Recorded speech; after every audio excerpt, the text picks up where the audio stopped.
अब हम आते हैं न्यूक्लियस पर। न्यूक्लियस कोशिका का सबसे बड़ा अंग होता है।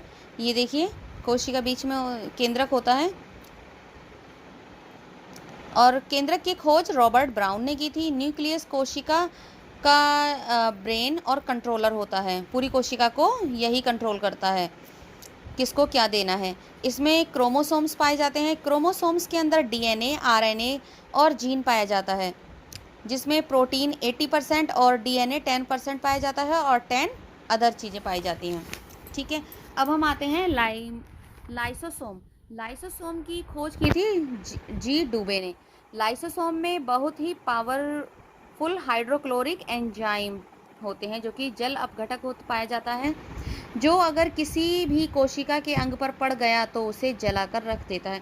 जब हम देखें कहीं चोट लगी तो वहाँ नीला नीला हो जाता है, वो लाइसोसोम की वजह से। ये इस टाइप के, ये आपको दिखाई दे रहे हैं, ये इस टाइप की इसकी एक शेप होती है।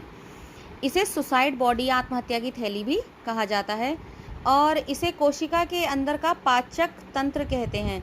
जब किसी सेल के अंग कार्य करना बंद कर देते हैं तो लाइसोसोम खुद को फाड़ देता है, जिसमें उसमें उपस्थित जल अपघटक एंजाइम उन पर पड़ जाते हैं, और ये हमारी मरी हुई कोशिका को नष्ट कर देता है। ठीक है, अब देखते हैं हम आरबीसी।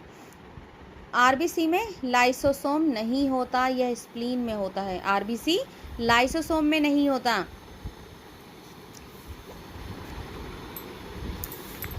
आरबीसी में लाइसोसोम नहीं होता, ये स्प्लीन में होता है। स्प्लीन में क्या होता है? RBC, red blood cells. Okay, अब आते हैं प्रोटोप्लाज्म, जीव द्रव्य, जो कि ये कोशिका के अंदर भरा होता है। अब ये कलरलेस होता है, इसमें 80% जल होता है, जैसे कि हम जानते ही हैं कि हमारी पूरी बॉडी में 75% या 80% जल होता है। अच्छा, प्रोटोप्लाज्म पूरी सेल के अंदर भरा है। ये दो प्रकार का होता है, एक होता है साइटोप्लाज्म और एक न्यूक्लियोप्लाज्म। एक जो पूरी कोशिका के अंदर भरा होता है और एक केंद्रक के अंदर भरा होता है। जो साइटोप्लाज्म है वो कोशिका के अंदर भरा हुआ द्रव्य है, और न्यूक्लियोप्लाज्म ये केंद्रक के अंदर भरा हुआ द्रव्य है, और जब ये दोनों मिल जाते हैं तो इसे कहते हैं प्रोटोप्लाज्म। ठीक है, ओके, थैंक यू।